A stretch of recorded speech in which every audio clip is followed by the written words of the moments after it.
Hey guys, I'm Hacker Magnus and welcome back to another episode of Minecraft. This is another advanced redstone tutorial.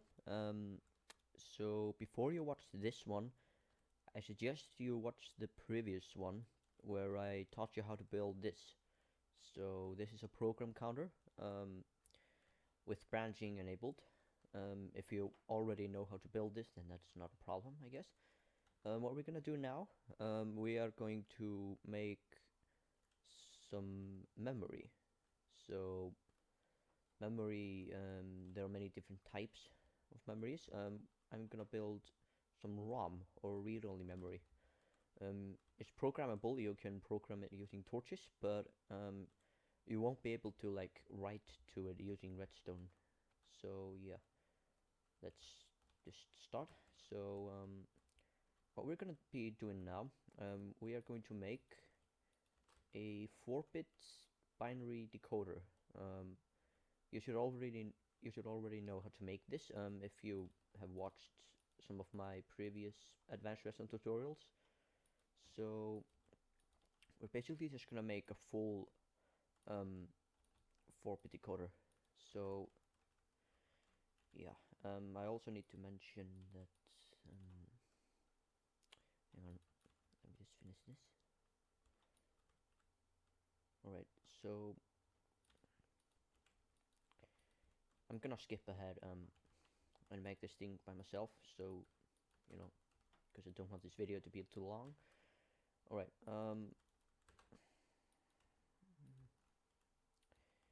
the output needs to be facing this way. Right. No. It needs to be like, it turns like this. So it's gonna be 0, 0, 0, 0, and then 0, 0, 0, 1, and 1, 0, and 1, 1, and you know. Alright, so I'm just gonna build this myself, and I'm gonna get back to you. Alright, so I'm just about done here. I have made a full 4-bit decoder all the way up to 1111. So this is the address decoder. I'm gonna explain how this all works afterwards. But you can just go ahead and connect your program counter right into the input of the actual. Oh shit! Yeah, into the inputs of the decoder. All right. Just gonna, okay.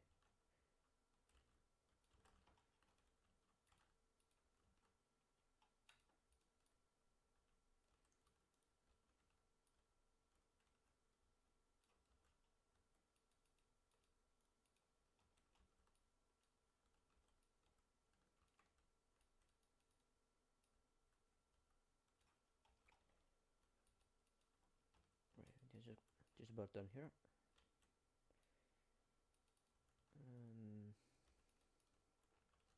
Yeah. All right. So the next part. Now we're gonna actually build the memory. So the first thing we're gonna do is that we are going to make the data bus. So this would be the main data bus of your computer. So remember in one of the, I think it was the first video where I taught you all about what buses are. So a data bus, it can basically just, it represents a number. I'm gonna explain to you better afterwards. So it's up to you how many bits it's gonna be. I'm just gonna make it 8 bits for now. So I'm just gonna make bus lines all the way across. I'm just gonna go ahead and do that and come back.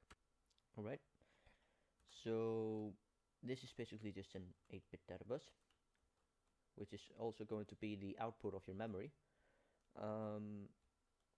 So from each one of each decoder lines, we are going to make a line like this over the data bus.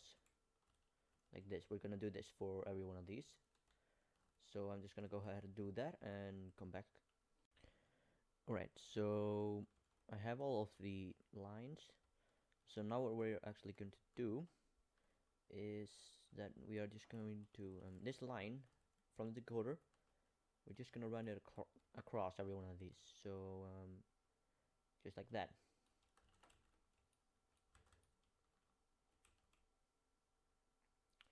Right, I'm just going to go ahead and do that. And yeah, and you are also going to need to place repeaters, but make sure that don't place them where the bus lines are. It needs to be where there's space, because there are going to be torches here, you know, right? And also it would be a good idea to do this so it's all even.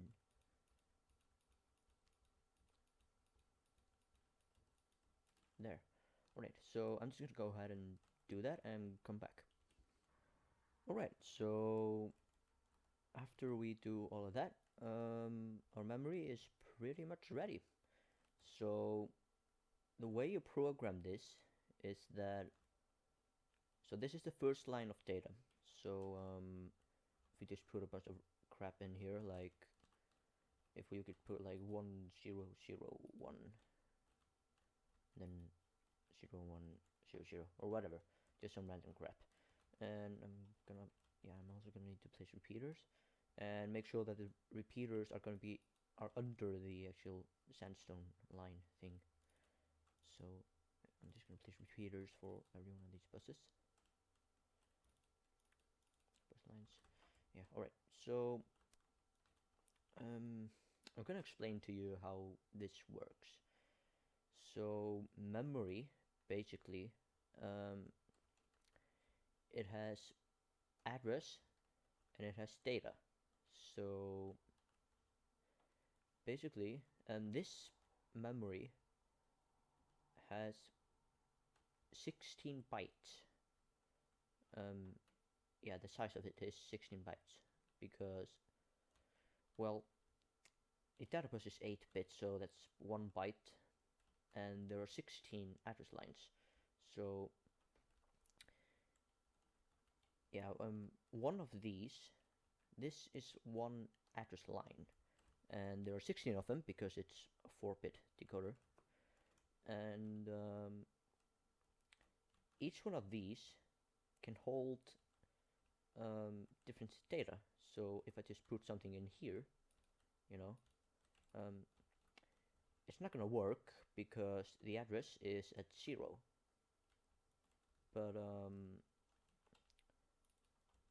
But this is address 1. So if it goes to 0001, it's gonna load this data. This line will be disabled, and it's gonna load the next lines of data. So the output is gonna be this. And if we would go to 3, like this or something, you know, it would just be 3. I mean 2 actually. So 1 0 like this. There. So all the other lines are enabled except for this one, so the torches are going to be enabled, and this is going to be our output. So that's basically how it works. Now, after you program everything you want to put in your memory, so the program counter, because it counts up, it's gonna load, you know, it's gonna be 0 0 0 0, and then this is gonna be what's the output on this line, and then it's gonna count up, and it's gonna select every one of these lines. If I could just show you, I'm just gonna put the clock right in there. I'm just gonna start the clock. Right, no, actually it should be a little slower. Like this. There. Alright, now notice. See. Oh, shit. Alright, I did something wrong here, apparently.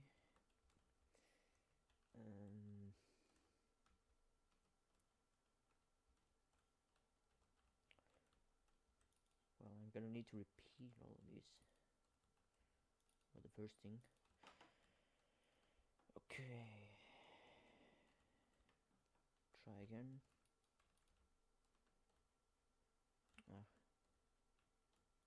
Alright, let me just go ahead and fix this. Right, so I fixed it. I forgot to mention in the previous episode that you need to connect your clock into a monostable circuit like this. So, there we go. Alright. And it starts counting, and it's just gonna, like, it's going to select, you know, so it's gonna switch to the next line, and, you know, just keeps doing that. Then after it's reached the maximum, it's just gonna overlap like this. Alright, so let's just stop the clock. Okay, so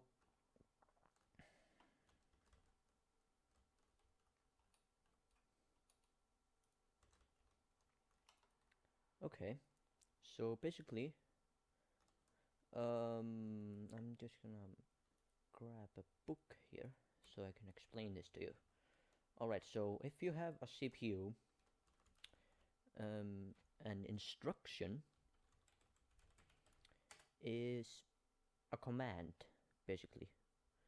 So an instruction is you can have an instruction set. So an instruction is basically a command represented in binary numbers. So an instruction is usually divided into an opcode and an operand. So the opcode is really, it's necessary, and there's not always an operand. So the opcode is the previous. Let's take for example add AX1. Right, so add is the opcode and AX1 is the operands. So the opcode is the actual command, what you want to do, whether it's add or jump or subtract or whatever, and the operands are the actual numbers or registers that you're working with. It's basically the second part of the instruction. So an instruction can be represented, like I already said, with binary numbers. So let's say that 1 0 means add, and 0 means AX, and then just 1. So it would be add AX1. You see? So, well, it can be, it doesn't need to be like that. You can just, it can be whatever you want, basically. So let's say that this means that you want to add AX1. So it would be like this, add AX1, like this. So that would be,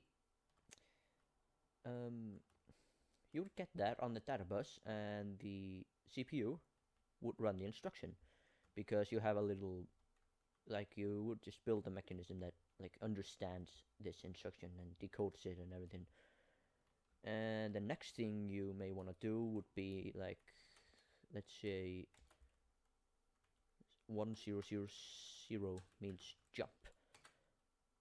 So an instruction could look like this. So jump and then the address, like 1010, like this. So that would just be 1000 1010. So that would mean jump 1010. 1010 being the address. So what do I type here? So it would be like this. So that would actually be the next thing that the computer does, because it's on the next address line. So when it reaches address 1, that's the next thing it's gonna do. And you could have like, you could just write your own code, like add ax 1 and then jump 1010. So, and you would just take all the instructions in the code and put it on the address lines in order. So it will first it will run this instruction, then the next one, and the next one, and the next one, and so forth. So that's basically how it works. And when you're jumping or branching, let's say you have jump 1010, it would actually branch over there to switch to, I think it's over here. Yeah, it would switch to this line over here, 1010. So it would jump from there to here. So basically, a jump instruction will just take the part over here and move it over to the branch lines over here, and I already showed you how to branch. So that's basically how it works. I don't know if you understand a word of what I just said, but you can just do your own research. Just go to Wikipedia and type instruction. Instruction, and the language that the instructions are, it's called assembly. Assembly language is basically the language of the CPU. Like this over here, this is assembly. So yeah, so I hope you enjoyed.